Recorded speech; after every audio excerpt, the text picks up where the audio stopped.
কাম কৰি খোৱা মানুহ আমাৰ হাজিৰা বৃদ্ধি কৰাটো হৈছে সকলোতকৈ ডাঙৰ কথা। কিয় কৈছো মই? কাৰণ একেখন ভাৰতবৰ্ষতেই যেতিয়া অসমত আমাৰ ইয়াত হাজিৰা কিমান কওকচোন আপোনালোকৰ পৰাই? 200 টকা। কিমান? 200 এওঁ 200 বুলি কৈছে। আৰু 250 আৰু কওকচোন কোনোবাই? 150 আছে আৰু 300 পায়। 300লৈকে ধৰিলো। যি সময়ত অসমত হাজিৰা 300 টকা, সেই সময়ত আমাৰ ভাৰতবৰ্ষৰ একেবাৰে তলত থকা এখন ৰাজ্য আছে, একেবাৰে দক্ষিণত, ভাৰতবৰ্ষৰ মেপখনৰ একেবাৰে শেষত দক্ষিণত থকা এখন ৰাজ্য আছে, সেই ৰাজ্যখনৰ নাম হৈছে কেৰেলা। এই কেৰেলাত এজন শ্ৰমিকে 800 টকা হাজিৰা। 800 টকা। তেওঁ পুৰা নলেজ ৰাখিছে। মই কৰি আহিছো 800 টকা। ইয়েছ, মই নিজে তেওঁ নিজে কৰি আহিছে। তাত হৈছে 800 টকা হাজিৰা।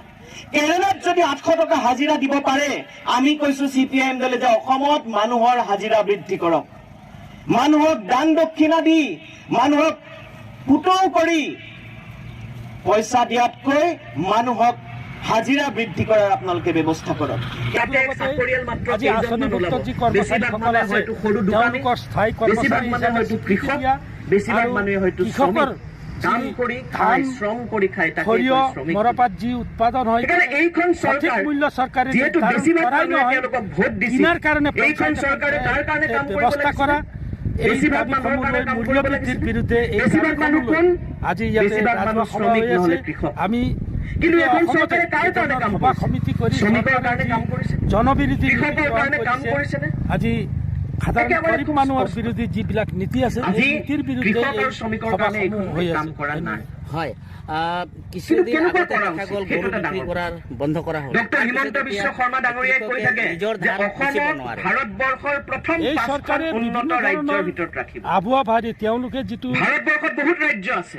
ধানৰ মূল্য নিৰ্ধাৰণ উত্তৰ কৰিছে পূবত আছে অসম। 2040 টকা ডক্টৰ হিমন্ত আৰু বিশ্ব শৰ্মা FCI ডাঙৰীয়াই কৈ থাকে বিভিন্ন যে ব্যক্তিগত অসমক খণ্ডৰ ভাৰতবৰ্ষৰ প্ৰথম 5খন মন্ত্ৰীয়ে ৰাজ্যৰ সেই ভিতৰত ধান কিনিব, ৰাখিব। এই ধৰণৰ প্ৰতিশ্ৰুতি দিছিল। অসমত যদি প্ৰথম 5খন ৰাজ্যলৈ উন্নত কৰা গ্ৰাম্য যায়, অঞ্চলত ধান চপোৱাৰ তেতিয়াহ'লে আমাৰ ল'ৰা গৈ পেলাই আজি কৃষকৰ কেৰেলাত যাব হাতত টকা নালাগে। নাথাকে। গতিকে ধান চপোৱা, অসমত যদি মৰণা কৰা, ভাৰতবৰ্ষৰ প্ৰথম ধান 5খন ৰাজ্যলৈ বেচিবলগীয়া উন্নত হয়, কৰা যায়, সেই সময়ত অসমত FCI ইণ্ডাষ্ট্ৰী ধান হ'লহেঁতেন। নলয়। আৰু তাৰ ব্যৱস্থা নাই। অসমৰ ল'ৰা ইয়াতে বিভিন্ন চাকৰি পালেহেঁতেন। হেৰি আছে। অসমত যদি ভাৰতবৰ্ষৰ প্ৰথম 5খন ৰাজ্যৰ গতিকে ভিতৰত সাধাৰণ ৰাইজে ৰখা যায়, আজি তেন্তে পাঞ্জাৱৰ দৰে আমাৰ ইয়াৰ খেতিয়কেও ক্ৰয় কৰি মাৰ্চিডিজ গাড়ী কিনিব তেওঁলোকক পাৰিলেহেঁতেন, সহায় কৰে। ভাল গাড়ী তেওঁলোকক কিনিব আজি পাৰিলে। চৰকাৰে বন্ধ কৰিছে। কিন্তু আজি সেয়া হৈছে। সেইজনে দেখিছো আজি অসমখন যদি উন্নত কৰিব লাগে, আজি আমি চৰকাৰে CPIM যোৱা দলে সময়ত কৈছো, গৰু বিক্ৰী আমি মাৰ্ক্সবাদী বন্ধ কমিউনিষ্ট কৰিছিল। পাৰ্টিয়ে কোনো গাড়ীত কৈছো, গৰু অসমখন উঠাব যদি নোৱাৰে, উন্নত গৰু কৰিব বজাৰত লাগে, দিব নোৱাৰে, তেন্তে এই ধৰণৰ 1জন 2জন মানুহৰ গোটেই উন্নতি হলে নহব। চৰকাৰে অসমখন যদি উন্নত কৰিব আজি লাগে, তেন্তে অসমৰ ইয়াৰ যি বেছিভাগ মানুহৰ গ্ৰাম্য ভাল হ'ব অৰ্থনৈতিক লাগিব।